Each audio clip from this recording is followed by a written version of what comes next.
Meus amigos e meus irmãos em Cristo, a paz do Senhor Jesus. A leitura que nós vamos fazer está em 2 Tessalonicenses capítulo 2.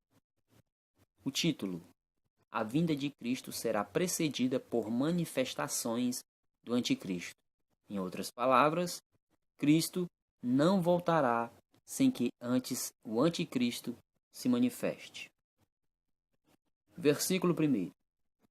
Irmãos, acerca da vinda de nosso Senhor Jesus Cristo e da nossa reunião com Ele, vos pedimos que não mudeis facilmente o vosso modo de pensar, nem fiqueis assustados por causa de espírito, palavra ou carta atribuídos indevidamente a nós, como se o dia do Senhor já estivesse bem perto.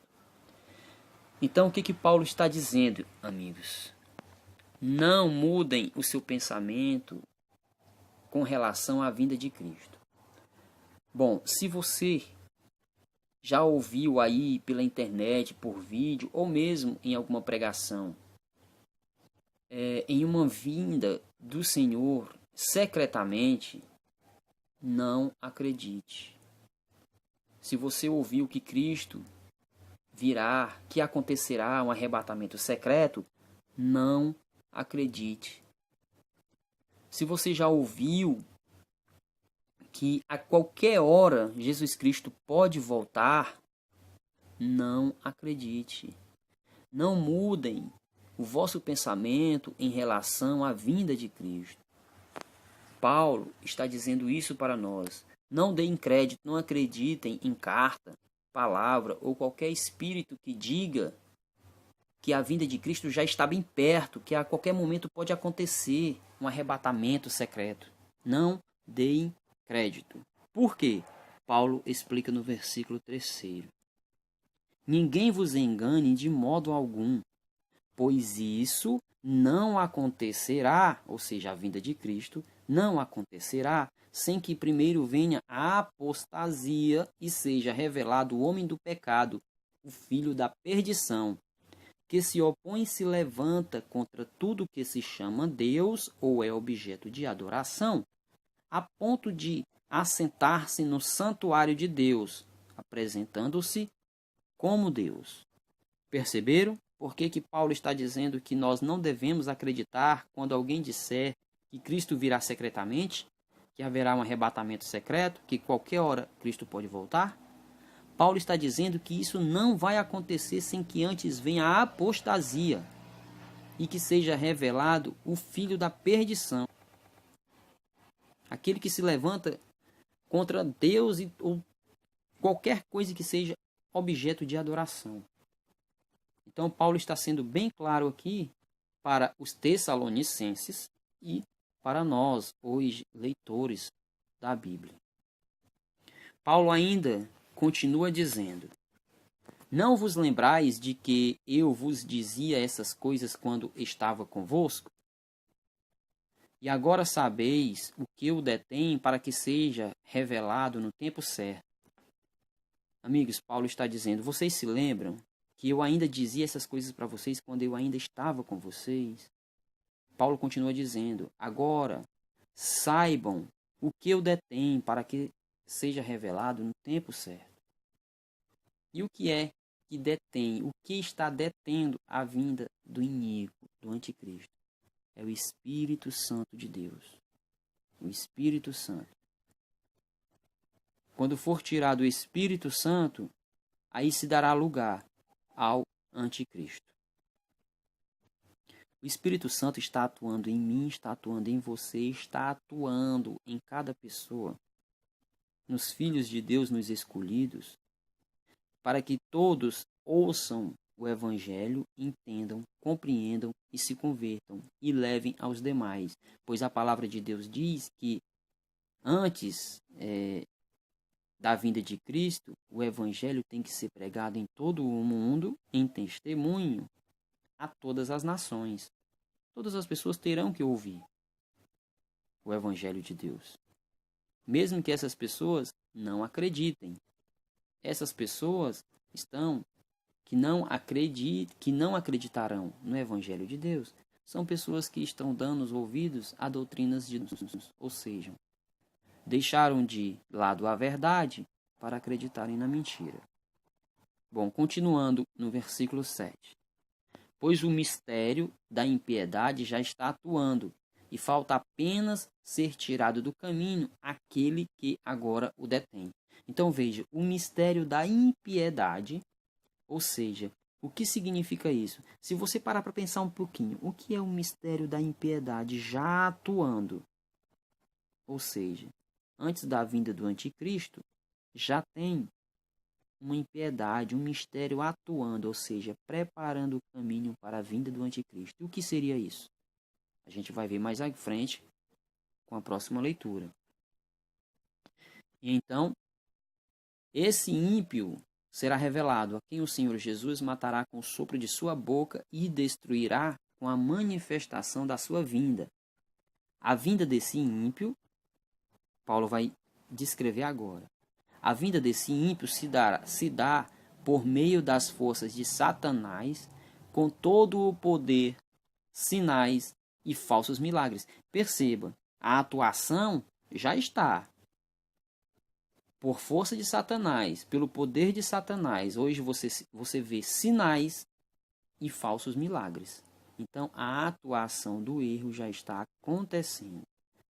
O mistério da impiedade. E tudo isso, irmãos, só preparando o caminho para a vinda do anticristo. Repetindo o versículo 9. A vinda desse ímpio se dá por meio da força de Satanás, com todo o poder, sinais e falsos milagres, e com todo o engano da injustiça para os que perecem, pois rejeitaram amar a verdade para serem salvos. É por isso que Deus lhes envia a atuação do erro, para que creiam na mentira, para que sejam julgados todos que não creram na verdade, mas tiveram prazer na injustiça. Amigos, Paulo nos adverte que Jesus Cristo não voltará sem que antes seja manifesto a apostasia e seja manifestado o iníquo, o filho da perdição, aquele que se levanta contra tudo que se chama Deus ou é objeto de adoração. Paulo diz que a preparação para a vinda do anticristo já está acontecendo dentro das igrejas. São esses pregadores que mentem, que não praticam a verdade e fazem falsos milagres.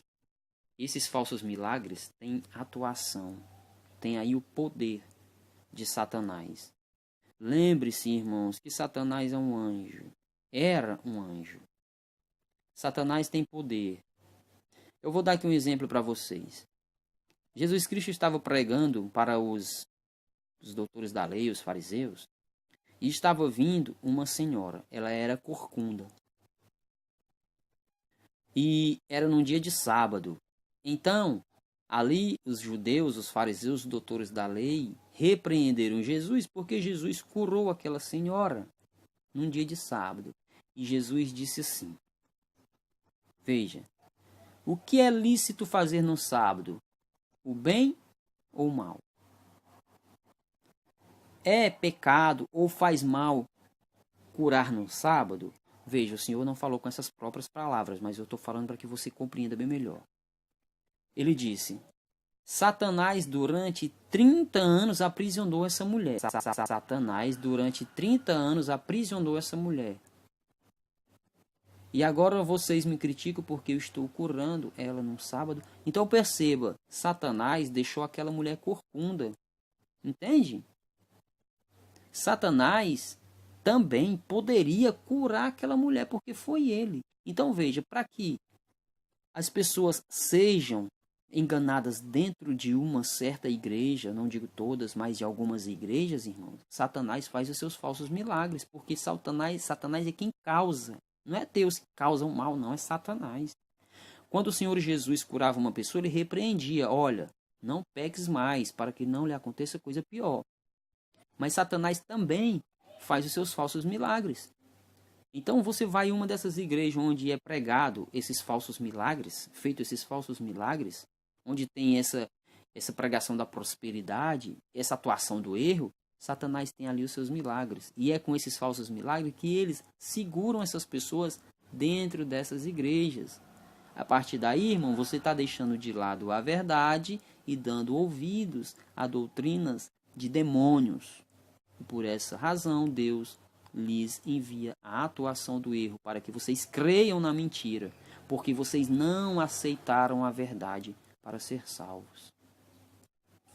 Por essa razão, Paulo vai dizer no versículo 13: Mas, irmãos, amados do Senhor, devemos sempre agradecer a Deus por vós, pois Ele vos escolheu desde o princípio para a salvação pela santificação feita pelo Espírito e pela fé na verdade. E para isso vos chamou pelo nosso Evangelho, para alcançardes a glória de nosso Senhor Jesus Cristo. Então, amigos, se você ouve a palavra de Deus e você compreende a palavra de Deus, é porque você não recebeu a atuação do erro, ou seja, você é um filho de Deus, amém? Você compreende o Evangelho.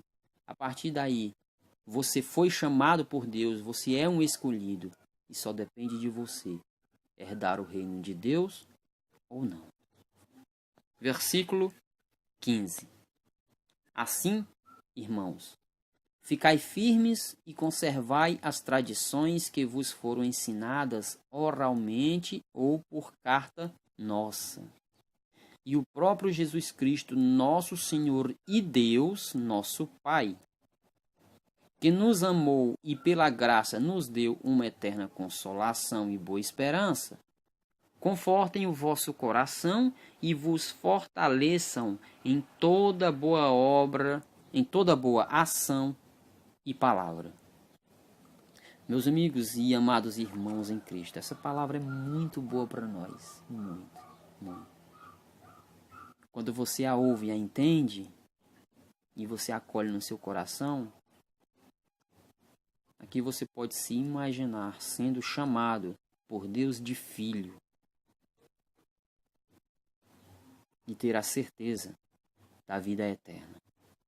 Eu espero que você tenha compreendido a leitura, irmãos. Fique na paz do Senhor Jesus Cristo e até a próxima leitura, se o Senhor Deus Todo-Poderoso nos permitir.